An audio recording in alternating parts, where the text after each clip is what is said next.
My punks and my skins, a private but reliable source of information, made me aware of something, the gravity of which compels me to bring it to your attention as well. In order for you fully to appreciate the seriousness of this issue, we must revisit a point in history, one about which you may well have forgotten, or something of which you were unaware in the first place: the Wannsee Conference. In January of 1942, in Germany, well within the reign of the Third Reich, a highly classified meeting, attended by top-level officials, was secretly convened. Amongst those in attendance were Reinhard Heydrich, head of the Sicherheitsdienst, and one Adolf Eichmann, both of whom came to be primary architects in the very subject which they had convened to discuss: Die Endlösung, the final solution. The ultimate deliberation of what had been termed the Jewish question, the conclusion to which posterity reflects to us is that which we know to be the Holocaust. But that of which you may be unaware is that at the Wannsee Conference, an alternate proposal was also discussed, an alternative to mass murder. Oh, it was just as outlandish, just as ludicrous, just as outrageous as anything else emanating from the Third Reich, but it was an alternative to the extinction of life. The proposal was simple and straightforward. Within Germany, and within all of the occupied territories, everyone of Jewish background, together with anyone deemed to be an undesirable by the state, owing to political, religious, ethnic reasons, all of these individuals were to be gathered up and then transported en masse from Europe across the globe to the island of Madagascar.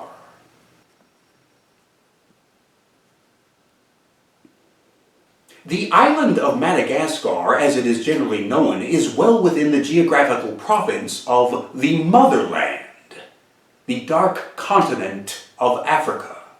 But notwithstanding this, the proposal was to transport all of these displaced persons and to place them upon this island in a sort of open-air penal colony, one which would be overseen by a territorial governor, most likely SS Reichsführer Heinrich Himmler, and then, having been forced to migrate there, given the choice either to adapt or to die, to seek life elsewhere, here, within the removed, detached confinement of this island. Now we must pause to engage the understandable temptation to observe that, whereas this is a severe and drastic measure, as has been postulated, it is an alternative to genocide. And furthermore, knowing what we know today about the stoicism and the perseverance, the ingenuity and the innovation of the Jewish people, to judge by Israel alone, a nation-state flourishing in the middle of a desert for all these decades, who is to say? They might not merely have survived, they may well have thrived. It must be borne in mind that Madagascar already had its own indigenous population. There were already native people living there, and furthermore, the actual geographical environment and terrain of Madagascar is incredibly harsh, inhospitably so. In some cases, it's even uninhabitable, barren. It is not unlike the proverbial desert island. To seek life elsewhere there would have been an onerous uphill battle. And again, as posterity reflects, the ultimate conclusion of the Wannsee Conference was, of course, well, after all, why should we bother giving them their lives when it is so much easier, so much less expensive, and so much more expedient simply to pursue extermination? Now, as to how this revisitation of the past appertains to the matter at hand here and now today. In less than 2 weeks, in modern, contemporary Germany, there will be a national election. One of the contenders for this election is a political party comprised of devout, right-wing German nationalist extremists. Within the space of the past year, these German nationalists held a highly classified meeting attended by top-level officials. And at this meeting, it was discussed that when, not if, but when they attain power in Germany, their first resolution will be to gather together all of the immigrants, all of the refugees, all of the expatriates, anyone who they deem to be not of sufficient German ancestry and heritage, gather them all together, and then transport them from Germany across the globe to a prearranged expanse of land in Africa. And here again we must pause. It's time to address your skepticism that such a thing would even be possible in today's day and age. True enough, you might stipulate, in 1942, had the Third Reich wished to utilize the island of Madagascar for their own purposes, they wouldn't have asked anybody's permission. They simply would have seized it by way of conquest. But today, in today's day and age, the very idea, a foreign power showing up in Africa and then just arbitrarily appropriating an expanse of land for their own uses, such would have to be impossible. I can assure you that such a thing is not impossible. Moreover, it is highly plausible and it is completely viable. This party of German nationalist extremists is counting upon the political instability which is rampant throughout the continent of Africa, including North Africa, the area in question. They know that the various political factions currently in power in that part of the world would not merely be open-minded, but would be joyously receptive to the prospect of simple buying and selling brokerage.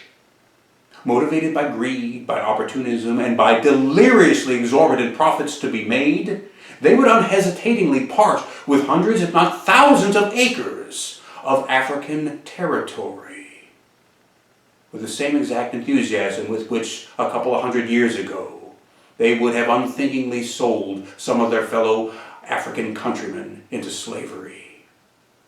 In this sense, it is no longer a question of imperialistic colonization.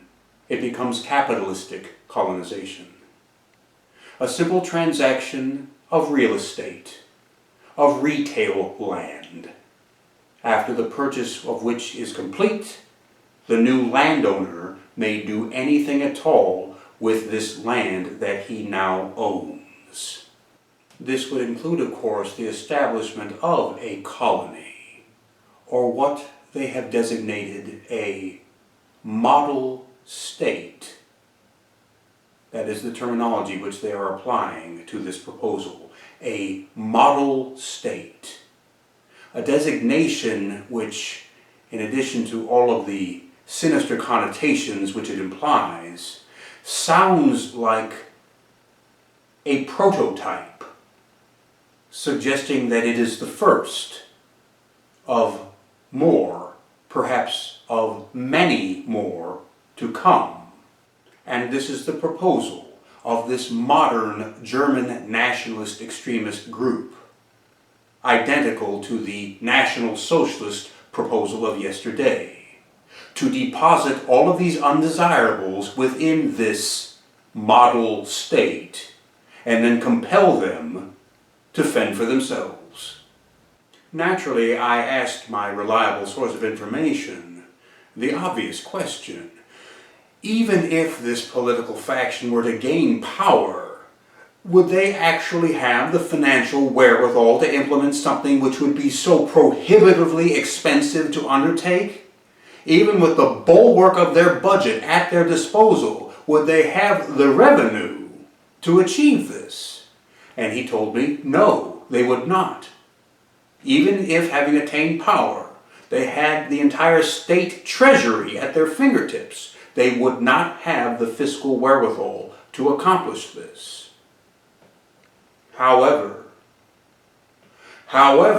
if there just so happened to be an outsider, an entity, a contingency from the private sector, an outsider who was endowed with wealth, possibly even a vast reservoir of wealth, who in turn was willing, perhaps even eager, to offer financial assistance in the sense of a financier, offered to finance the entire endeavor. In that case, not only does it become feasible, it becomes simplistically unstoppable. I then asked him if such an entity from the private sector existed. He told me, yes. Yes, it does. Behold, here he is. He's the one raising his hand as if to volunteer his enthusiastic assistance to this proposal. This glad-handed, globe-trotting, Euro-trash miscreant who has no political credibility at all, certainly no statesmanship, whose interest is in statescraftsmanship, meddling in geopolitical affairs where he has no business being. That aforementioned highly classified conference attended by top-level officials within the space of this last year, organized by that party of German nationalist extremists. He was there. He was in attendance. Oh, but not as an observer. He was there as a keynote speaker, confirming that he is not only an advocate, not only a supporter, but is very plausibly one of the originators of this proposal. And now, to the central issue. This himself undesirable ne'er-do-well has aligned himself with political factions in power here in this country. Factions who themselves are where they have no business being. And with these two forces of opposition united, one has to wonder how long it will be before a highly classified conference attended by top-level officials is convened here in America. And just what exactly will be discussed at this conference, which is why I am now compelled to declare, and so it begins.